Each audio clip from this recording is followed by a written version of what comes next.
The Akihabara is a crowded place in the center of Tokyo with many people, shops, and rich nightlife. Many tourists visit this place every single year to experience something new. That is a paradise for people who love J-pop, Japanese movies, and cosplay. Every Sunday, crossroads are blocked for the traffic so the pedestrians can enjoy window shopping. This is generally called the pedestrian paradise. On June 8, 2008, this perfect place turned into a terrifying place where the Akihabara Massacre occurred.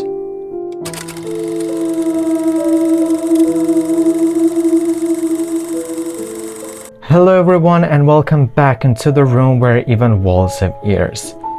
First of all, I want to thank all of you for all those views on my previous videos and all those comments that you have left. I want to mention that for any content creator, the audience is very important, so thank you very much. I hope you will like this story and this video as well. My very first video on this channel was about one of the first serial killers in the history of Japan. Today we will visit that country once again, because today I will tell you the story of one of the recent serial killers in the land of the rising sun. June 8, 2008 became one of the awful and commemoration days in the minds of general people, because that day, Tomohiro Kato committed Akihabara massacre. If you are interested, stay tuned and we are starting right away. Tomohiro Kato was born on September 29, 1982 and grew up in a suburban area in Aomori, Honshu. His father was a reputable man and was working as a manager in a financial institution. Tomohiro was an exceptional student in an elementary school and was a good athlete.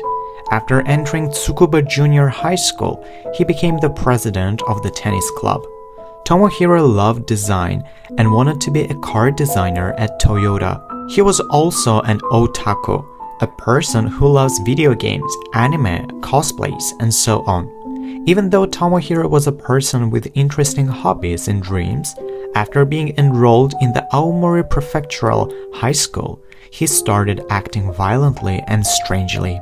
Previously, his grades were exceptional, but when he faced competition in a new school, which was one of the elite schools, he slipped to the very bottom of the ranking list and was ranked 300th out of 360 students. During the entrance exams, he failed and couldn't apply to Hokkaido University. The only feasible possibility for him was to become an auto mechanic at Nakanihon Automotive College.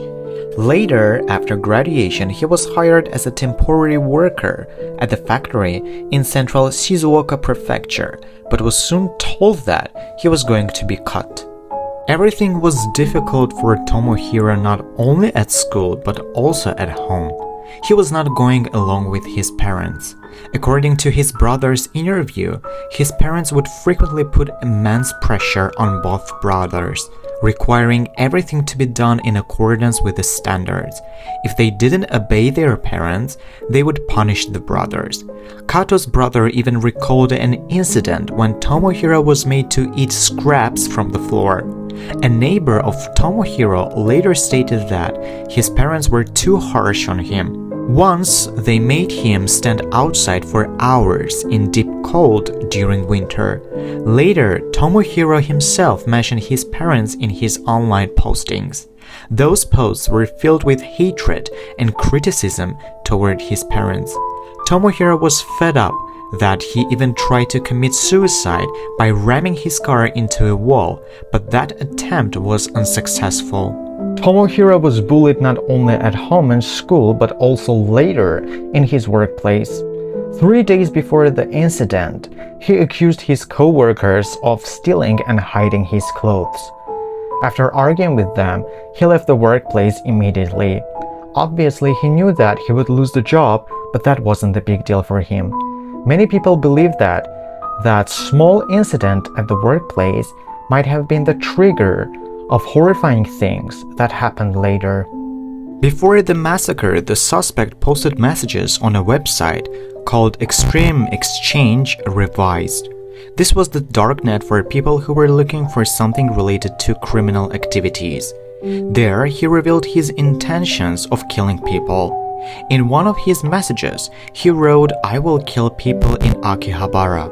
In other messages, he wrote, "If only I had a girlfriend, I would have quit the job, and I would never become addicted to my mobile phone. Anybody with hope couldn't possibly understand how I feel." Also, he wrote, "I don't have a single friend, and I won't in the future. I will always be ignored because I'm ugly. I'm lower than trash because at least the trash gets recycled." Basically, all his messages were about his loneliness and how depressed he was because of his loneliness. He was sure with the idea that he was a no one. Absolutely nobody loved and appreciated him. His way of thinking might be justified since he was bullied by almost everyone around him. In his messages, he even revealed how he would commit his crime. He revealed his entire plan with the vehicle and how he would start attacking people with the knife afterward. He waited on purpose for one of the roads to be closed before commencing the attack so that he would attack more victims. Before the attack, he was caught on CCTV in one of the military supply shops. There he bought 6 knives for 24,900 yen. After that, he had a casual conversation with the shop owner and told him how far he had to come to buy those knives. The next step in his plan was to procure a truck. Thus, he headed to Akihabara with his laptop, where he sold it and some software, and procured a 5-ton Isuzu truck. The suspect Kato drove a 5-ton rented truck into a crowd at the crossing of Kanda Myojindori and Chiodori streets in Akihabara after ignoring the red light. If you recall, a similar terroristic attack happened in a resort city of France, Nice, in 2016. Chiodori Street was closed for the traffic for the convenience of pedestrians. According to the police and investigation results, it was around 12:33 p.m. when he drove into the crowd and hit 5 people. As people gathered at the place to help the injured, Tomohiro left the truck and started stabbing witnesses, thus stabbing at least 12 people. Other witnesses mentioned that Tomohiro was screaming like a psycho. Everything lasted for about 2 minutes. Police officers, after chasing him, cornered him into a narrow alley, and after a police officer pointed a gun at him, Kato dropped his knife so that the police could arrest him at 12:35 p.m. While being arrested, he repeatedly said, "I'm tired of life. I'm sick of everything. I don't care whom I killed." Thus, 3 people were killed. 2 were injured and at least 12 people were stabbed. That day, Kato was wearing a black t-shirt with a jacket and off-white pants. He was a resident of Susano, Shizuoka. Tokyo Metropolitan Police Department arrested Tomohiro Kato, who was 25 at that time, on suspicion of attempted murder. He was held at the Manseibashi police station. 2 days later, on June 10th, he was sent to the Tokyo District Public Prosecutor's Office. He was later rearrested by the police on June 20 on suspicion of murder. On October 10, 2008, he was indicted. That day, 17 ambulance cars rushed to the scene as people nearby were trying to help the victims. 2 people died during the attack, and during the day, the death toll increased to 7. Later, it was determined through autopsies that 3 victims died because of being hit by the truck, while the other 4 were fatally stabbed. According to police and hospital officials, 6 of the 7 who were killed were men, including Kazunori Fujino and his friend Takahiro Kamaguchi, both 19, Katsuhiko Nakamura, 74, Naoki Miyamoto, 31, Mitsuri Matsui, 33, and Kazuhiro Koiva, 47. A woman, Mai Muto, 21, was also killed. Communication records show that Muto probably made an emergency call to the police from her mobile phone, though she left no message. Later that day, a makeshift memorial was created by passers-by. During the interrogation, Tomohiro Kato was cooperative but unapologetic, though he cried from time to time. The police seized from his apartment absolutely everything related to the case, including packages of those knives, their receipts, and other clues. Before the attack, he erased all messages he had posted so far. But we all know that something once written on the internet stays there forever. He hoped that the police could have noticed him and would stop him, but this didn't happen. Later during the investigation, the psychiatrist said that all those messages were a sign of help that Tomohiro was asking for. This massacre became one of the worst and bloodiest days in Tokyo. Later, big crowds were prohibited in Akihabara for about 2 years because of Tomohiro Kato. This case surged grudge and fear towards otaku. During his trial, Tomohiro apologized for everything he had done. It is worth mentioning that he started his rampage only on the 4th attempt. He was thinking about leaving the intersection and returning the truck. Finally, after a while, the judge sentenced Tomohiro Kato to death in 2011. Tomohiro had to wait for 11 years before his sentence was finally executed. He was executed on July 26, 2022.